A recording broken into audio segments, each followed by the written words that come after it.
जय मसीह की।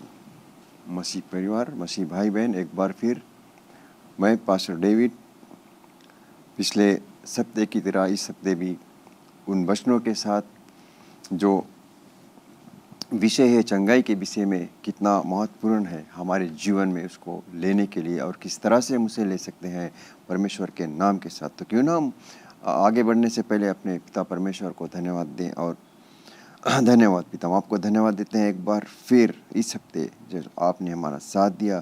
और मुझे विश्वास है कि हर एक वचन जो हम यहाँ से कहेंगे हर एक के हृदय को छुएगा और बदलेगा, क्योंकि हम धन्यवाद देते हैं पिता कि आज इस वक्त हमारे साथ जुड़ने के लिए जो आप सबका बहुत बहुत धन्यवाद। जो सुनने वाले भाई बहन हैं, मुझे विश्वास है कि जो वचन मैं आज यहाँ से शेयर करूँगा या कहने जाऊँगा या कह रहा हूँ वह आपके जीवन के लिए या जीवन को बदल सकता है। याद रखना कि परमेश्वर का जो वचन है एक जीवित वचन है जो महत्वपूर्ण है और बहुत ही कार्य करता है हमारे जीवन में। जो परमेश्वर का वचन है वो वचन परमेश्वर का कभी टलता नहीं। तो हम धन्यवाद देते हैं जो आपने हमारे साथ दिया यीशु के नाम से साथ। तो और भी वचनों के साथ एक बार फिर आज हम कुछ और बातें कहने जा रहे हैं, जैसे कि रोमियो और रोमन्स में कहा गया है 10:17 में। ये बहुत ही ये जो वचन है ये हर एक विश्वासियों के हृदय में रहता है कि विश्वास कैसे आता है। विश्वास सुनने से होता है और सुनना जो है मसीह के जो वचन है, मसीह का जो हर एक शब्द है उसे हम सुनते हैं और उस पर जब विश्वास करते हैं कि वचन क्या कहता है और वचन किस तरह से हमारी सहायता करता है और किस तरह से हम हर एक वचन को लेकर चल सकते हैं। तो जब हम परमेश्वर के वचन को सुनते हैं और उस पर विश्वास रखते हैं तो हमारा आत्मिक जो जीवन है दृढ़ होता है, मजबूत होता है।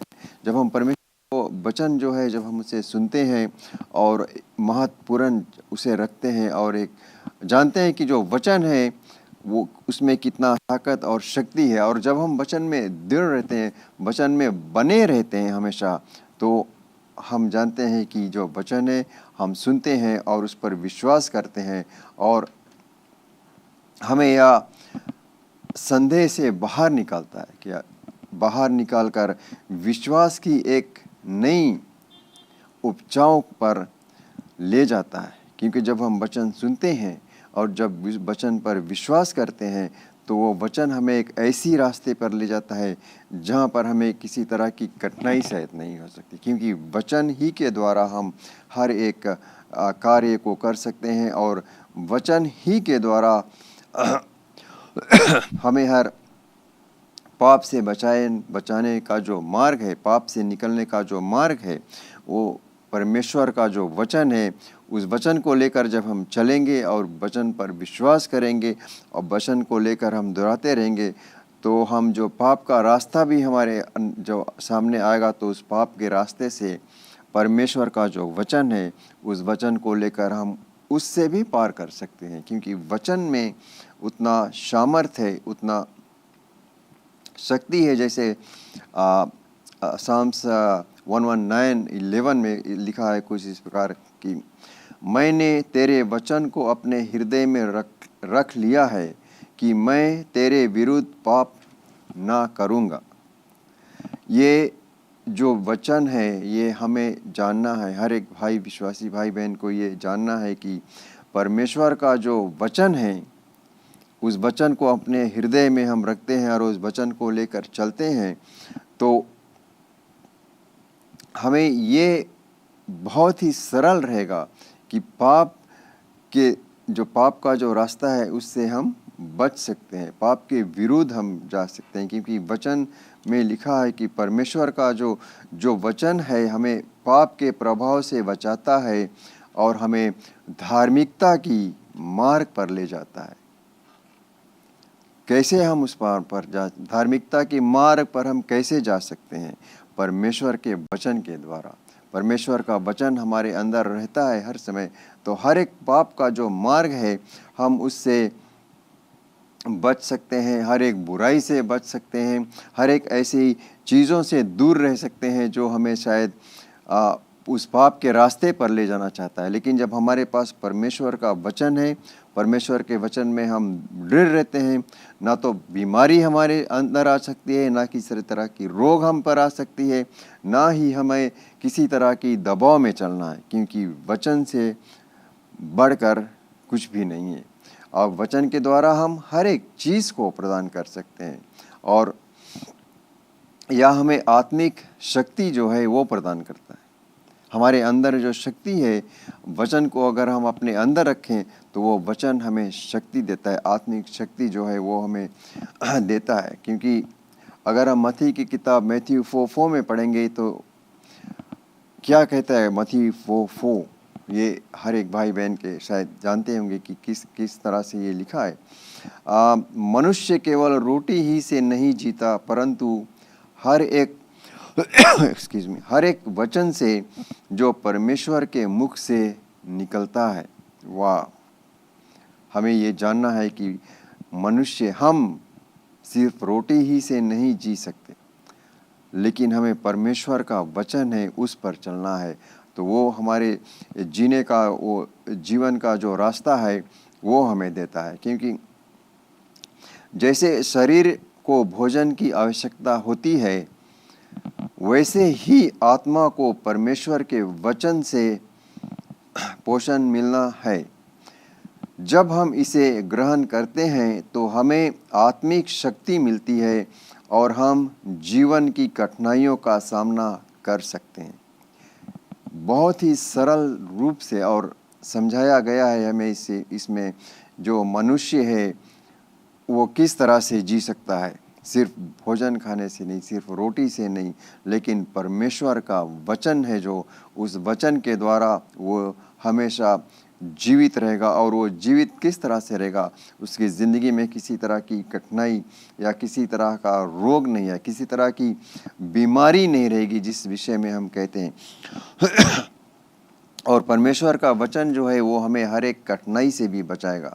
तो हमें यह जानना है कि परमेश्वर का जो शब्द है उस शब्द में कितना ताकत और कितना महान रखता है। वो हमें हमेशा यह ध्यान में रखना चाहिए कि जब आत्मा से उपहार प्रकट नहीं होते हैं तब भी लोग परमेश्वर के वचन पर विश्वास के माध्यम से चंगे हो सकते हैं। क्योंकि जब हम परमेश्वर के वचन पर विश्वास करेंगे और ग्रहण करेंगे और उसे दोहराते रहेंगे तो परमेश्वर का जो वचन है वो हमारे अंदर ज़रूर कार्य करता है। तो हमें ये नहीं भूलना है कि परमेश्वर का जो वचन है वो कितना शक्तिशाली है। क्योंकि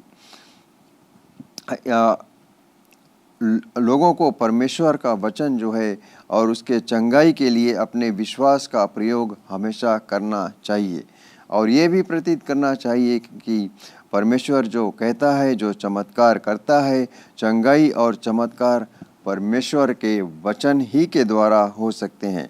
तो हर एक वचन को हमें अपने अंदर, अपने ज़ुबान पर रखना है और हमेशा ग्रहण करना है, चाहे किसी भी रीत में हम हो, किसी भी जगह पर हम हो, चाहे कोई भी कठिनाई हो, हमें परमेश्वर का जो वचन है उसे ग्रहण करना है, उसे अपने अंदर रखना है और उस वचन को लेकर कहना है। हमें अपने ज़ुबान से हर एक वचन को लेकर पुकारना है और कहना है कि ये वचन ये कहता है, ये वचन कहता है कि मैं चंगा हूँ तो मैं चंगा हूँ। वचन कहता है कि यीशु जो कोड़े अपने ऊपर खाए थे वो मेरे लिए थे।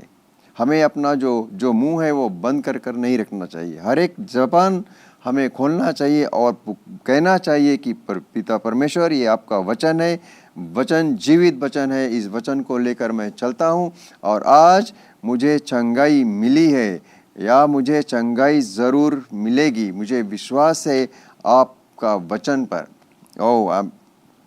मुझे विश्वास है कि अगर हम इस पर ग्रहण करें और इस पर चलें तो किसी भी तरह का जो कठिनाई है हमसे वो दूर ज़रूर हो जाएगी।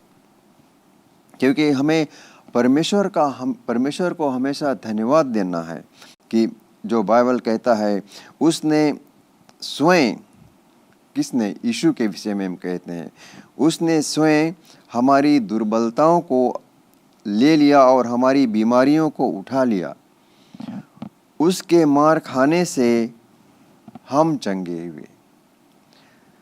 जो यदि आप यीशु को मार खाने से चंगे हो गए, तो अब आप उसके मार खाने से चंगे क्यों कहते हैं कि हम चंगे नहीं हैं? यीशु ने कह दिया, हम ये जैसे हमने कहा कि उसके मार खाने से हम चंगे हो चुके हैं। तो हमें ये अपने अंदर सही रूप से ग्रहण करना है और हमेशा दोहराना भी है कि यीशु के मार खाने से चंगाई मुझे मिली। यीशु हमारा जो हर एक बीमारी, हर एक जो कष्ट था, अपने ऊपर लेकर क्रूस पर अपने को बलिदान किया, क्योंकि बीमारी परमेश्वर से नहीं आती।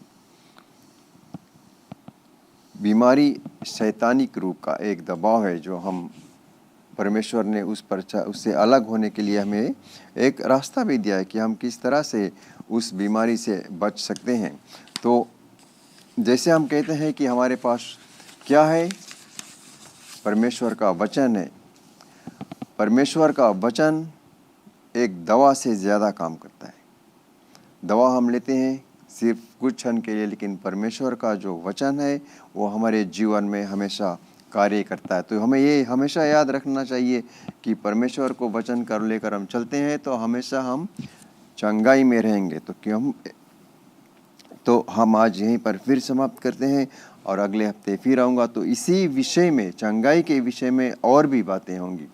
तो तब तक के लिए मैं धन्यवाद देता हूँ और यही मुझे विश्वास है कि जो भी वचन था आपको ज़रूर, आपके हृदय में कुछ ज़रूर बदलाव लाएगा। तो क्यों ना हम अपने पिता को एक बार फिर धन्यवाद पिता परमेश्वर, जो आपने हमारा साथ दिया, सुनहरा साथ दिया। और मुझे विश्वास है कि जो भी वचन था हर एक को काटे छुएगा पिता परमेश्वर। हम आपको धन्यवाद देते हैं पिता, जैसे फिर हम आएंगे हर एक नए विषय पर लेकर नए वचनों के साथ। और मुझे विश्वास है कि जैसे मैंने कहा कि आपका जो वचन है वो जीवित वचन है, जैसे आप हैं पिता। तो आपको धन्यवाद देते हैं पिता, इस सुनहरा समय जो आपने हमारे साथ दिया, हमें वचन बोलने के लिए। हाँ, एक बार फिर हम आपको धन्यवाद देते हैं यीशु मसीह के नाम से, आमीन। आपने प्रभु यीशु मसीह का वचन सुना है और प्रभु यीशु मसीह ये भी कहता है कि मार्ग, सत्य, जीवन मैं हूं, बिना मेरे द्वारा आप पिता के पास नहीं जा सकते हो या पिता से मिल नहीं सकते हो। तो प्रभु यीशु मसीह को अपने जीवन में आप ग्रहण करना चाहते हो, उसको अपने जीवन में लेना चाहते हो ताकि आप उद्धार पा सकते हो। क्योंकि ये भी कहता है वचन कि जब आप अपने मुख से कहते हो कि प्रभु यीशु मसीह, परमेश्वर ने प्रभु यीशु मसीह को जिलाया है और अपने हृदय में इन बातों को विश्वास करते हो तो आप उद्धार को पाते हो। तो अगर आप अपने जीवन को प्रभु यीशु मसीह के देना चाहते हो और पवित्र आत्मा को अपने जीवन में लेना चाहते हो तो मेरे बाद में इस प्रार्थना को आप कीजिए। कहिए, स्वर्ग पिता, मैं विश्वास करता हूं यीशु मसीह प्रभु है, जो क्रूस पर अपना प्राण दे दिया और पिता आपने तीसरे दिन बाद उसे फिर से जिलाया है मुझे पाप से क्षमा करने के लिए। प्रभु यीशु मसीह, मैं आपको अपना जीवन का प्रभु बनाता हूं। आज से मैं आपके मार्ग में चलूंगा, आज से मैं आपके सेवा करूंगा। मैं प्रार्थना करता हूं कि मुझे पवित्र आत्मा से भर दीजिए, जो मेरे जीवन के हर एक दिन को आपके मार्ग में चलाएगा। यीशु मसीह के नाम से मैं ये प्रार्थना करता हूं, आमीन। अगर आपने इस प्रार्थना को किया है पहली बार तो जरूर आप हमें संपर्क कीजिए ताकि हम आपको वचन जीवन में आगे बढ़ने के लिए सिखला सके। और आपको हम धन्यवाद देना चाहते हैं हमारे साथ में शामिल होने के लिए आज। और अगले मिलने तक ये याद रखना कि स्वर्ग पिता जो विश्वास योग्य है वो आपसे प्रेम रखता है। प्रभु यीशु मसीह भी जो विश्वास योग्य है वो आपसे प्रेम रखता है। यहाँ JCLM में हम लोग आपसे प्रेम रखते हैं, आपके लिए प्रार्थना करते हैं और यीशु मसीह ही प्रभु है। Bye bye. Learn more from God's Word and send us your prayer requests by visiting our website www.jclm.org, or you can like our Facebook page, Jesus Christ is Lord Ministries, to keep up with the Now Word of the Lord for the season. Follow us on Instagram, JCLM Fiji. Better still, subscribe to our YouTube channel, JCLM Fiji, to receive the latest teaching of God from the ministry.